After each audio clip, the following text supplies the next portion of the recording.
भूतप्रेतांबद्दलच्या अंधश्रद्धा दूर करण्यासाठी पन्हाळा तालुक्यातील पोर्ले इथले निसर्गमित्र दिनकर चौगुले आणि त्यांच्या सहकाऱ्यांनी सोमवती अमावस्येच्या रात्री पन्हाळ गडावरील स्मशानभूमीची स्वच्छता केली.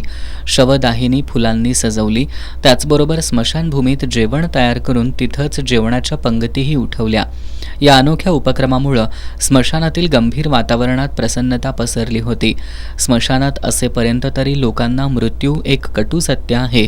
प्रत्येकाला एक ना एक दिवस इथं यायचं आहे याची जाणीव व्हावी म्हणून या उपक्रमाचं आयोजन केल्याचं दिनकर चौगुले यांनी सांगितलं.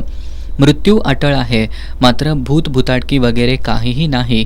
हे सर्व आपल्या मनाचे खेळ आहेत असं सांगत चौगुले यांनी स्मशानातच जेवण तयार करून उपस्थितांना डांगर भाकरीचं जेवण दिलं आणि त्यानंतर रात्रभर शवदाहिनीमध्ये निवांत झोप घेत लोकांच्या मनातील भीती घालवण्याचा प्रयत्न केला.